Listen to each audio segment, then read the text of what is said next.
Hello, you bearded bastards, and welcome back once again to Locum Cors Ugabler Lokukun Obak, Spearcavern, the grand granite shrine of pillars. And, as you can see, the dwarves are extremely busy down here in the southern caverns. Yes, that's right. Remember, we did do some serious talking about expanding our cavern home. With so many dwarves being born lately, it's become a necessity. Up to 16 dwarves now living in Spearcavern, more than double our original population. That really is something, isn't it? And as much as we love poring over the details of our new homes down this way, we do have some matters to attend to. Remember, Queen Bee just gave birth recently. We didn't cover that in detail, and so we probably should. You could see in her arms right here, there is a little baby that she's holding, and you'd probably be surprised to know that this isn't the baby that we mentioned she had recently that we have yet to detail. No, actually, she's given birth 2 more times. This is overwhelming knowledge, I'm sure, because man, this chick's been cranking out the babes left and right. Really becoming more and more like a queen bee as the days go on. But yes, over here in this bedroom, we have the child that we just kind of mentioned earlier, the first of the 2 recent births. She just became 1 year old. We've done a lot of work in those southern caverns, so time has been flying by. But yes, she's over here playing make-believe now, and this is Princess Bee. She's been named this because, my goodness, she is an assertive little girl, even at 1 year old. Kind of really just like her mother. She's a toughie, that's for sure. She likes to fuss, needs things her way, and I'm really hoping she can kind of come to grips with some of her more hostile behaviors before she becomes a full-grown adult. I'm sure she will. She'll come into her own at some point, but oof, she is a spicy little child, I'll tell you that much. That's good, though. That's good. We need some more assertive dwarves here in the fortress. And who knows? I mean, if things keep going the way they are, then little princess here is going to be a sure runner to be a leader of the fortress one day. That much I could say for sure. She's a good kid. And then down over here, working with his mother as she carves away the walls, we have little Brazen, a good little baby. Doesn't really show a whole heck of a lot of emotion, I gotta say that much. Didn't cry or anything when he was born. Completely stone-faced, a little odd, but we don't think there's anything wrong with him. It's just the way he is.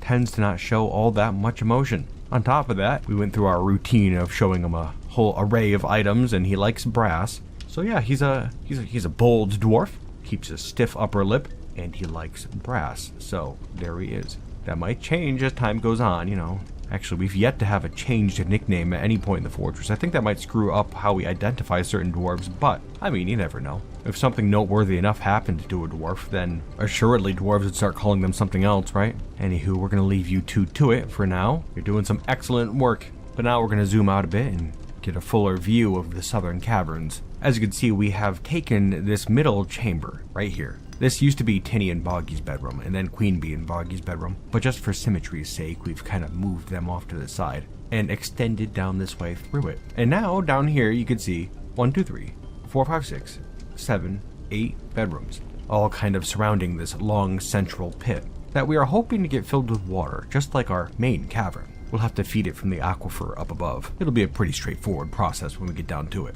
But yes, each of these bedrooms down here are going to be like the northern ones, just smaller in scale. Each of them has a small outdoor area, gonna put that in quotes, that we would also like to muddy up like the northern caverns. Get some grass and trees in there. And then off to this side, we have what could be an office or a dining room with a stairway that leads up where we're going to have a bedroom. Very nice, right? And you can also see too that the outside yard area is 2 Z-levels tall. Enough space for some mushroom trees. Maybe some windows to look down on their little courtyard too. That would be nice. And you know, I should say too that these bedrooms, though smaller, have some very nice engravings in there. It takes a devilishly long time for any dwarf to become truly great at engraving. And Queen Bee at this point is now a legendary engraver. And she has really put the work in, too. She is just banging out these engravings, no problem. Much faster than any other dwarf could possibly do it. And with such skill, too. Many of her engravings are masterwork. Truly a skilled dwarf.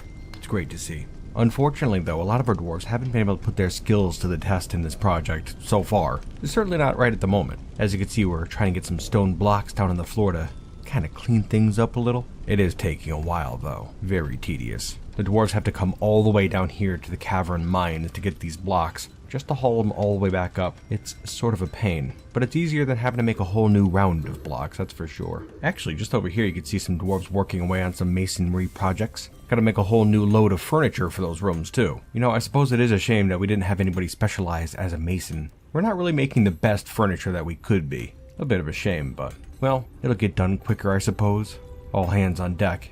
Actually, we just saw Emmy over here. She was making a piece of furniture. Yes, at this point, she has fully thrown herself into her adult duties, laboring away just like all the other dwarves, which we were afraid might be a little difficult, actually. You see, she had a scuffle recently out in this swamp. I think she was taking care of some cage traps out there and ran into a bit of trouble. There was a giant skink out there that attacked her, and Emmy was able to kill it single-handedly without any weapons at all. That was an incredibly close call, and we didn't even see it occur. She just comes running in after the fact, all excited about it, bloodied up, injured. We have to admit some pride. She certainly is walking in her mother's footsteps. Obviously she's tough as hell. To be able to take down a giant skink like that, I mean, it's not a small feat. That said, she did suffer an injury out there. Luckily it wasn't too bad of an injury, but could have been a lot worse. She lost a finger, you see, on her left hand, nipped clean off by that skink.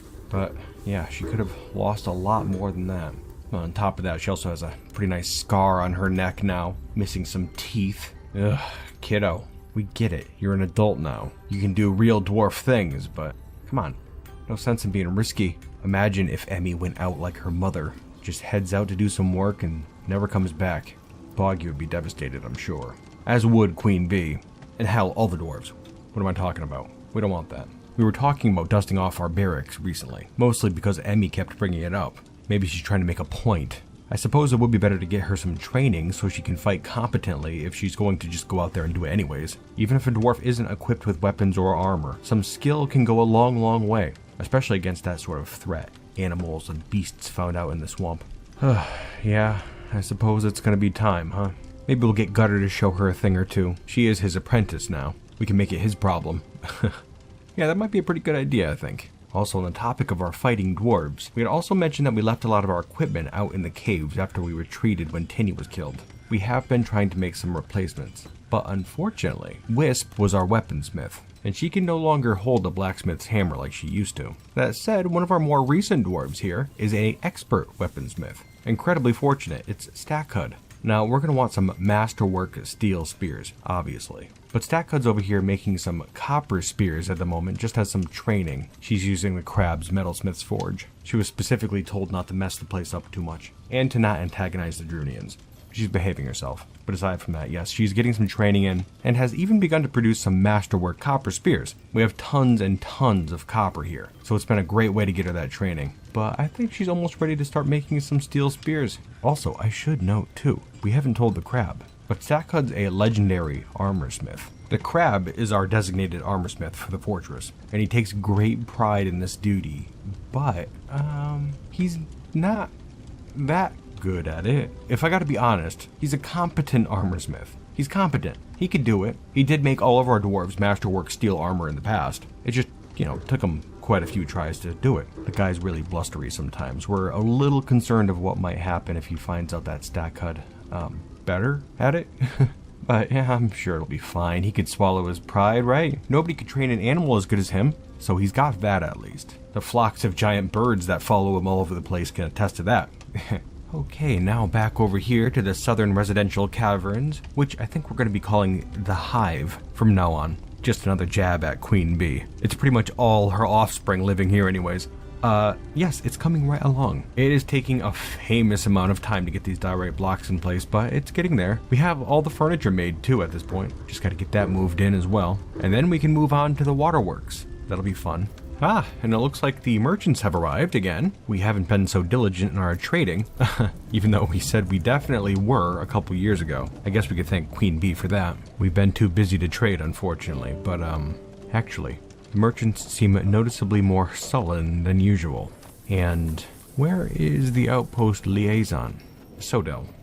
Oh no. It seems there was a bit of an incident as the merchants were coming in this year. Yeah, out in the swamp, it looks like Sodell must have taken a bit of a roundabout route to get into the fortress. And unfortunately, it seems that route took him a little close to the shrine. Rofa's shrine. He was killed by the Marsh Titan. Well, it's a bit puzzling if I gotta be honest. He's been in and out of Spearcavern quite a number of times through the years. I think he'd be used to it by now. Damn. Well, we're gonna have to make something for him. A little shrine, perhaps. He wasn't one of us Spearcavern dwarves, but he was around often enough. We'll get right to that. And we'll do something with these remains, too. Can't just leave them out here in the swamp. That wouldn't be right.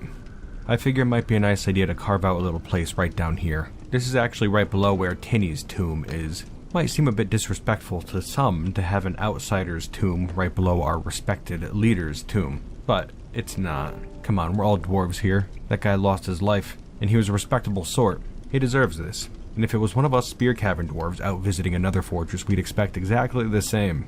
That's just how it's gonna work. Oddly enough, though, it does appear like the dwarves don't want to put a coffin in the room and get Sodal nicely interred within the coffin. So instead, we're opting for a bit of a unique display here. We have a pedestal, and what we're going to do is put his skeleton on the pedestal. Well, a little ghoulish to be sure, but I suppose it gets the job done. Now, this here has to do with the fact that he has not died at home. He's off and away. And just to be certain his spirit's color could be found and added to the Great Palette, we need to have it out in the open. The gods might not think to look here, so just have to make it a bit easier for them, you know. Can't have his spirit getting lost now. That wouldn't do. Rest well, my friend. Thank you for your service. We'll have to get word back to the mountain home, to his husband. He'll be devastated, I'm sure. Ugh. Alrighty, back to work. And, looks like we had some trouble up here. Seems the crab has been having some difficulty in keeping all our birds trained, but looks like they're managed now. Just got a bunch of wren corpses sitting around the place. Not great. Well, we'll get that cleaned up. Jeez, yeah, that's a mess, huh? All over the place. Our animals do explode in population from time to time. It can be very difficult to manage. Actually, it's good that we have some extra hands these days with the children doing some stuff. It's really been a big help.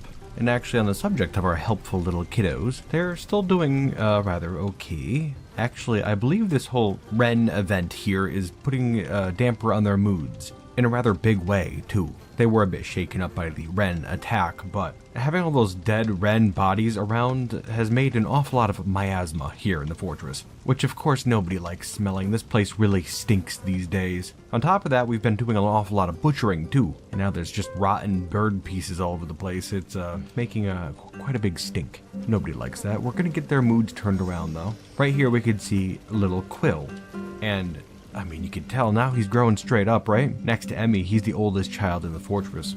Just turned 8 years old. Pretty shocking, right? Yes, we've been doing an awful lot of work and time is just cranking on past. He's doing pretty well these days. And in fact, his whole personality seems to have turned around after getting his recent siblings. He has a fondness for his little sister, Princess. And I mean, who wouldn't? She's a cute kid. And I think he feels a bit protective of her. Watching this kid here, though, having to go through all this stink.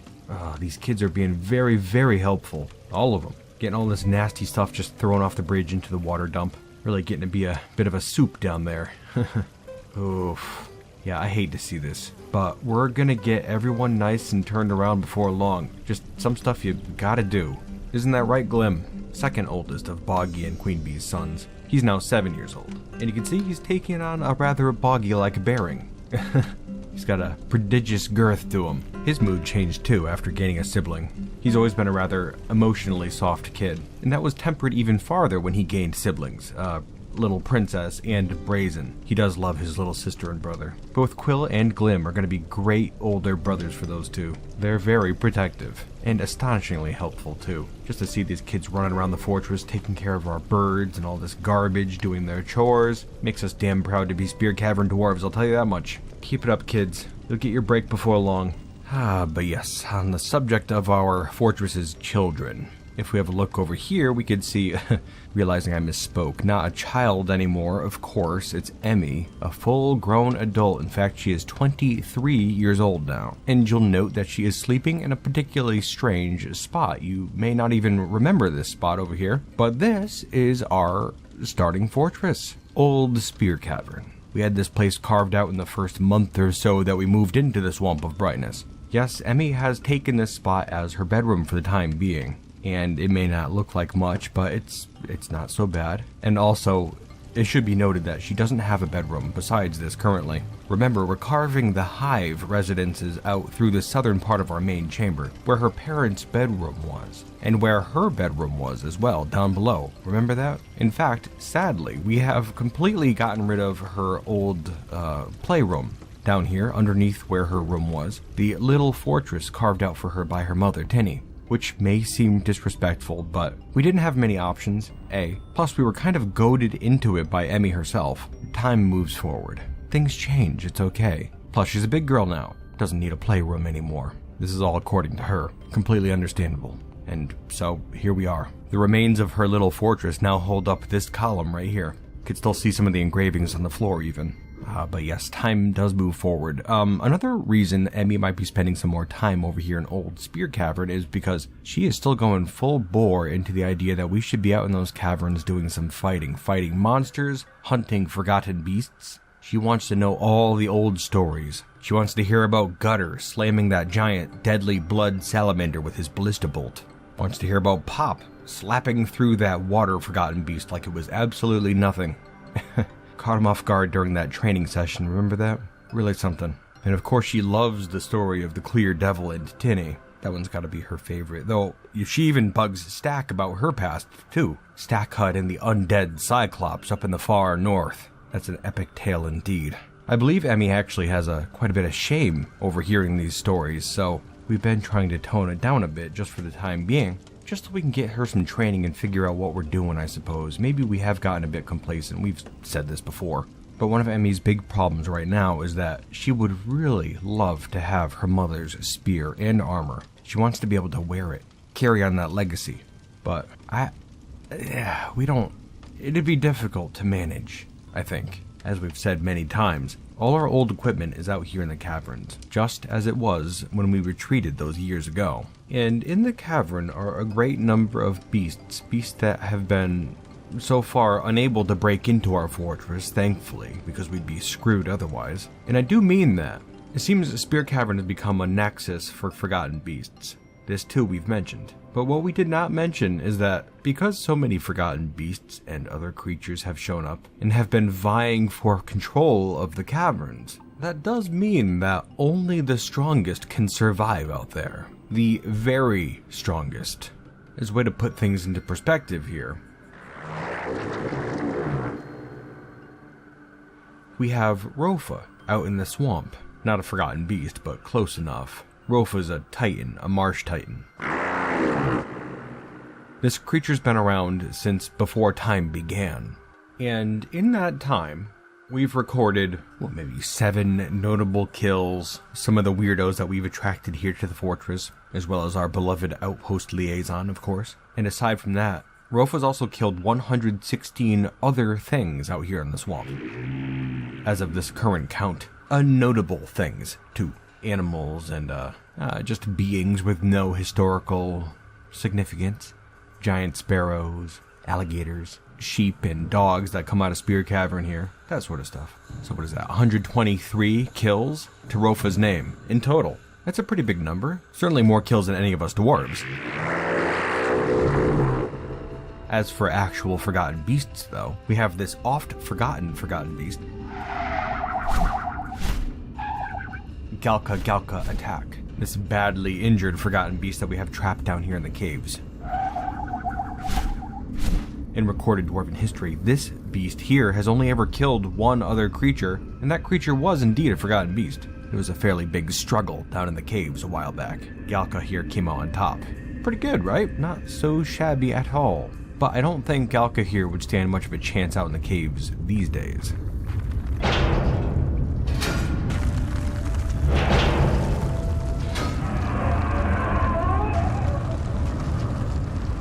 No, I don't think so at all. It would be very difficult, I think, to get out in the caves and retrieve our steel equipment because of this individual in particular.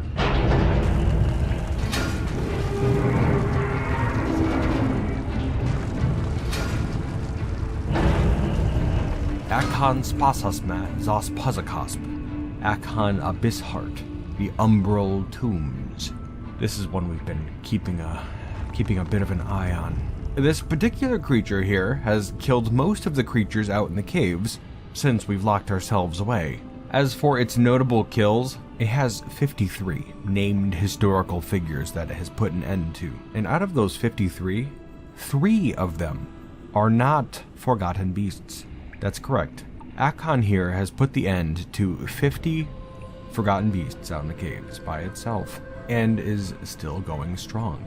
In addition to that, for its non-notable kills, elk birds and crundles, that sort of stuff, giant moles, animals, Akon has killed 1,520 as of the current count. Yeah, quite a few, actually. The caves are kind of a graveyard these days, due to Akon's mischief. As for Akon itself, it is a huge quadruped composed of native copper. It has 2 narrow tails, and it has a bloated body. Beware its deadly spittle. Normally we'd see a beast with spittle and be like, not a big deal, right? It just spits. Not as bad as webs, or even deadly dust, or poisonous gas, or whatever. But obviously, due to this creature having a body of solid copper, it is incredibly tough. If we ever wanted to get out into the caves again, we'd have to do something about this beast. And I don't know what. I'll tell you right now, too. If this beast here went up against Galka, or even Rofa up top, they would be guaranteed death. There's no way they could stand up against this creature. This one's an absolute terror. It might prove to be one of the strongest forgotten beasts in all of Aethera Etha. Certainly now. My goodness. Don't know how many more beasts could even be out there.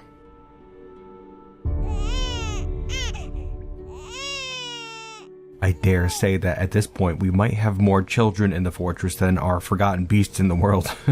Wow. Really something, huh? Yes, a queen bee has given birth to yet another child. And I know it's an awful lot at this point. We're gonna start losing track of them. Bound to happen. So many scampering around now.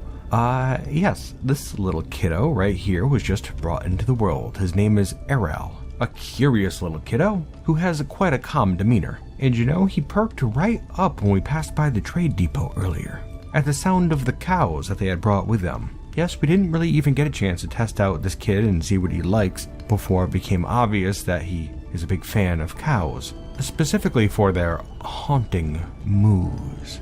And as such, we have dubbed this little kid right here, Moo.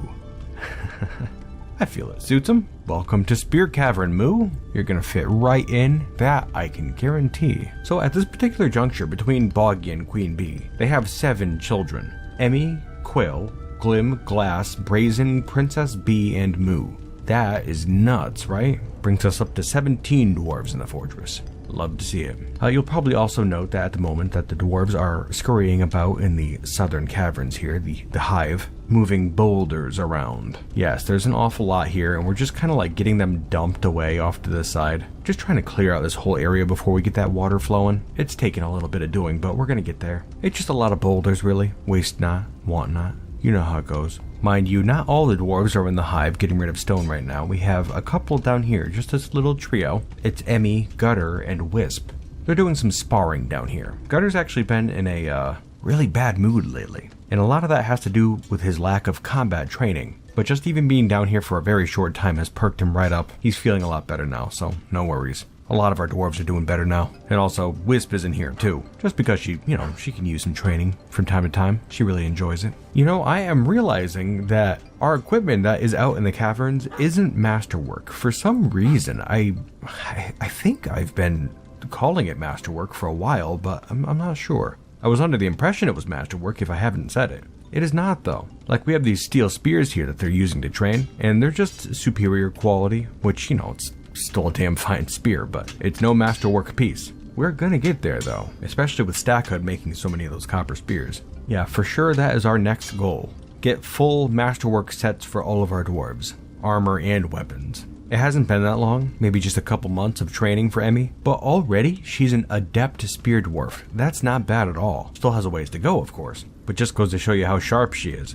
She's a talented student, and Gutter a talented teacher. Yeah, these two make a good pair. Master and student. Teach her well, Gutter. Get her prepared for the horrors of the tunnels. Oof, I hope we're not getting in over our heads with this idea. That could go bad very quickly. Okay, back up here to the Hive, and it looks like the dwarves have cleared away the majority of that stone, which means we can get the waterworks started. Very exciting. And it's a lot to explain, and we've kind of been through the process before, so I'm just gonna try to cut it short. We're getting water from the aquifer above. We haven't opened it up yet, but when we do, it should flow down through the pipes that we've dug out into the dwarven courtyards out here to muddy them. And after that's done, we will open up some floodgates, and the water should instead go out through the ceiling into this central pool, making some nice waterfalls and a cooling mist. And then after this pool is filled up here, it should be able to flow out here to the north, where we still need to make a little access tunnel. I can foresee nothing going wrong with this project at all. Makes it seem kind of ominous when I put it that way. Unintended. On that note, let's look up here where we are starting to carve away the aquifer a bit. Gotta get that water flowing, and I find the best way to do it is to make ramps. We could dig upwards into the soil. That'll make there be 2 Z levels through which this water can run. It's a pretty quick process when you're digging through dirt with legendary miners. There we go, that should do it.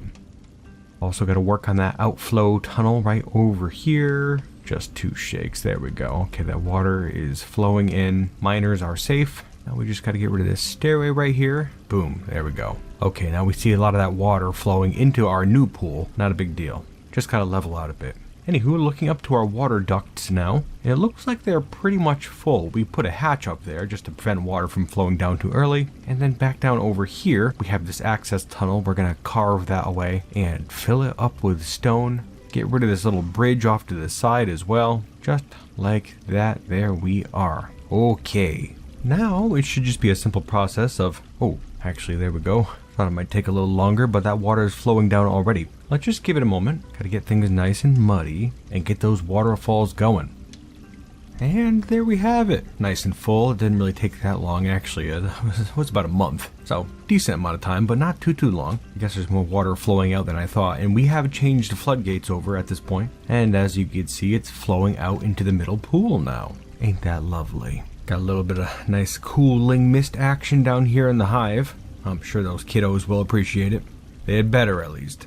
Admittedly, we were a little concerned to be too much water coming in, and it might overflow our first pool here. But I don't think that'll happen. I think it's going to be fine. We do have these 3 tunnels leading out to the caves, so yeah, it should be fine. We'll keep an eye on it. Looking back up here to the dwarven yards, it looks like they are all muddy now, and already are drying out. That's good. I thought we were going to have to knock down these walls and let the water flow out over a nice diorite walkways, but nope. Just got to give it a second longer here. There we go, an easy process. Now we just have to get some stone laid down. No problem at all. My, oh my, would you look at that. A lovely new place for our little dwarven children to live. We've essentially doubled the size of our fortress by doing this, and by doing so have ensured that our children will live long, prosperous, and happy lives. We can even see a couple of them enjoying their bedrooms as we speak. Ah, it's so good to see. Happy to do right by them. These kids have been a great help during the process. And hopefully they learned some good lessons too. I'm sure they have. Of course, also realizing that since we started planning this place, 3 more baby dwarves have been born into our fortress. And while originally we were hoping to make more than enough rooms for our dwarves, at this point we have just barely enough. Yeah, there's no empty rooms left in our fortress at this moment. That's ridiculous, I tell you. Though not wholly unexpected, I suppose. Queen Bee's brood is growing by the day. Yes, but dwarves? I think for now we've earned a little downtime, haven't we? Very good work with that project. We came together and made it happen. And hopefully we don't have to worry too much about making space for more dwarves in the coming future. I'm not too sure I'd get my hopes up at this point. Isn't that right, Queen Bee? Boggy. Settle down, guys. Or, oh my goodness, stack and whack. Again? Oh, there's no end in sight, is there? Well, there's worse problems to have, I suppose. Oh my god. Holy hell.